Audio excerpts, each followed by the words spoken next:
తెలంగాణ సర్కార్పై మరో పోరాటానికి BRS ready అయింది. ఆ పార్టీ వర్కింగ్ ప్రెసిడెంట్ మాజీ మంత్రి కేటీఆర్ కాళేశ్వరం ప్రాజెక్టు సందర్శనకు బయలుదేరారు.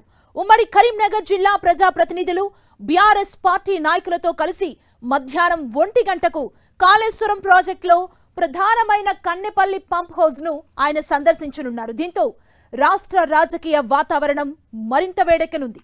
Kaleshwaram project, Kannepalli pump house మోటార్లు వెంటనే ఆన్ చేయాల్సిందంటూ బీఆర్ఎస్ డిమాండ్ చేస్తోంది.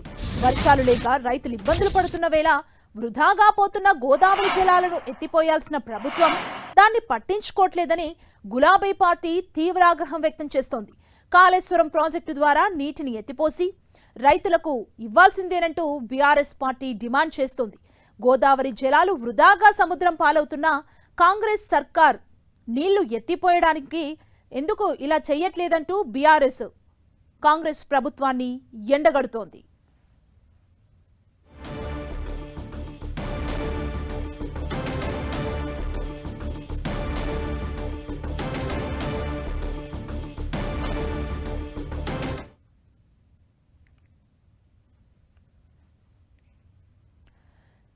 ఇక తెలంగాణ సర్కార్పై మరో పోరాటానికి బీఆర్ఎస్ రెడీ అయింది. ఆ పార్టీ వర్కింగ్ ప్రెసిడెంట్ మాజీ మంత్రి కేటీఆర్ ఈరోజు కాళేశ్వరం ప్రాజెక్టు సందర్శనకు బయలుదేరారు.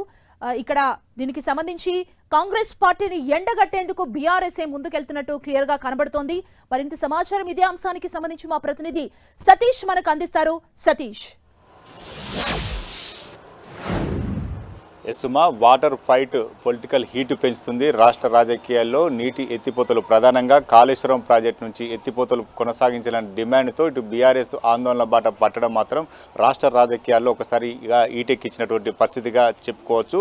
2024, 25, 26 3 సంవత్సరాలుగా ఇటు కాళేశ్వరం ప్రాజెక్టు ఎత్తిపోతలు కొనసాగించాలని చెప్పి బీఆర్ఎస్ ప్రధాన డిమాండ్తో ఆందోళన కొనసాగిస్తున్న పరిస్థితి. ఇప్పటికే 2 పర్యాలు 2024లో కేటీఆర్ కన్నెపల్లి పంప్ హౌస్, అదేవిధంగా మేడిగడ్డ బ్యారేజీని సందర్శించడం జరిగింది. మరొకసారి బీఆర్ఎస్ బృందంతో కేటీఆర్ కన్నెపల్లి పంప్ హౌస్ సందర్శనకు వెళ్తున్నారు. ఇక్కడ నుంచి నీటిని ఎత్తిపోసి తెలంగాణ రైతాంగానికి సాగునీరు అందించాలని చెప్పి ప్రధాన డిమాండ్తో బీఆర్ఎస్ ఆందోళనలు కొనసాగిస్తుంది. అయితే కాంగ్రెస్ ప్రభుత్వం మాత్రం ప్రస్తుతం ఇక్కడ నుంచి నీటి లిఫ్ట్ చేసే పరిస్థితి లేదు.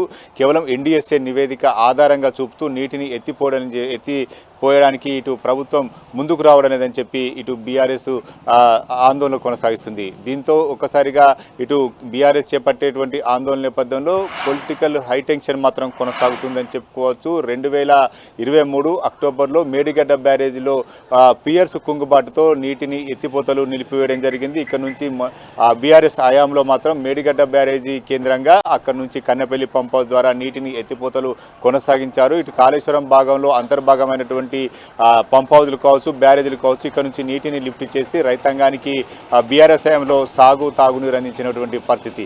కానీ 2023 అక్టోబర్లో ఏర్పడినటువంటి మేడిగడ్డ బ్యారేజీ 20 పియర్స్ వద్ద ఏర్పడినటువంటి కుంగుబాటు కారణంగా ఎన్డీఎస్ఏ రిపోర్టు ఆధారంగా ఇక్కడ నుంచి నీటిని లిఫ్ట్ చేయడం కుదరని చెప్పి కాంగ్రెస్ ప్రభుత్వం వెల్లడించడం జరిగింది. ఈ బ్యారేజీ కుంగుబాటు తరిగిన తర్వాత 2 పర్యాయాలు సీఎం రేవంత్ రెడ్డి కూడా మేడిగడ్డ బ్యారేజీని సందర్శించి బ్యారేజీ స్థితిగతులను తెలుసుకుని అధికారుల ద్వారా ఒక రిపోర్టు కూడా తెచ్చుకుని పరిశీలించిన నేపథ్యంలో ఇప్పటికి కూడా ఇంకా కూడా మేడిగడ్డ బ్యారేజ్ సంబంధించినటువంటి జియో ఫిజికల్ సంబంధించినటువంటి పరీక్షలు కావచ్చు, జియో ఫిజికల్ టెక్నికల్, అదేవిధంగా జీపీటీ సంబంధించినటువంటి పరీక్షలన్నీ కూడా ఇప్పటికి కొనసాగుతుంది.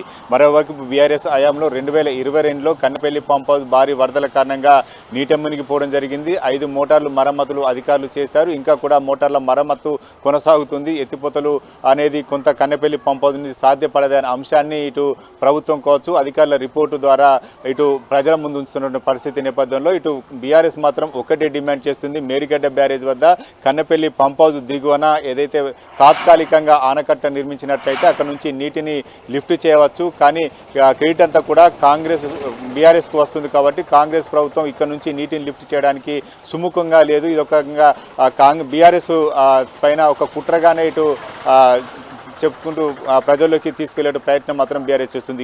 ఈ రోజు కూడా కేటీఆర్ మరొకసారి కన్నెపల్లి పంప్ హౌస్ సందర్శనకు పోతున్నారు. ప్రధానంగా బీఆర్ఎస్ ఒకటే డిమాండ్ చేస్తుంది, కన్నెపల్లి పంప్ హౌస్ నుంచి నీటిని లిఫ్ట్ చేసే అవకాశం ఉంది. ప్రస్తుతం ఎగువన కురుస్తున్నట్టు వర్షాల కారణంగా ఇటు ప్రాణహిత, గోదావరి నదులంతా కూడా త్రివేణి సంగమం నుంచి దిగువకు నీరు వెళ్తుంది. మేడిగడ్డ నుంచి దాదాపు ప్రస్తుతం మనకు అందుతున్న అధికారులు ఇస్తున్నటువంటి సమాచారం మేరకు దాదాపు 62,000 క్యూసెక్ల నీరంతా కూడా దిగువకు వెళ్తుంది. ఆ నీటిని అంతా కూడా ఒక తాత్కాలికంగా కట్ట నిర్మించినట్టయితే ఆ నీటిని అంతా కూడా లిఫ్ట్ చేసి కన్నెపల్లి పంప్ హౌస్ ద్వారా మోటార్ లాంచ్ చేస్తే మాత్రం ఎల్లంపల్లి ప్రాజెక్ట్, అక్కడ నుంచి మిడ్ మానేరు, లోయర్ మానేరు, అక్కడ నుంచి రంగనాయక సాగర్, మల్లన్న సాగర్ వరకు నీటిని లిఫ్ట్ చేసే అవకాశం ఉంది. దీనివల్ల రైతాంగానికి నీటి ఎద్దడి సమస్య అనేది లేకుండా పోతుంది. ప్రస్తుతం అయితే వర్షాభావ పరిస్థితి నెలకొన్న నేపథ్యంలో ఖచ్చితంగా నీటిని లిఫ్ట్ చేయాలి ప్రధాన డిమాండ్తో ఇటు బీఆర్ఎస్ ఆందోళనకు సిద్ధమవుతున్న నేపథ్యంలో ఇటు కేటీఆర్తో పాటు ఉమ్మడి కరీంనగర్, అదేవిధంగా వరంగల్, ఆదిలాబాద్, నల్గొండ సంబంధించినటువంటి నేతలంతా కూడా ఈరోజు కన్నెపల్లి పంప్ హౌస్ బాట పడుతున్నారు. ప్రభుత్వానికి వీరంతా కూడా ఒకటే డిమాండ్ చేస్తున్న పరిస్థితి, ఇక్కడ నుంచి కన్నెపల్లి పంప్ హౌస్ మోటార్లు ఆన్ చేయాలి, ఆ మోటార్లు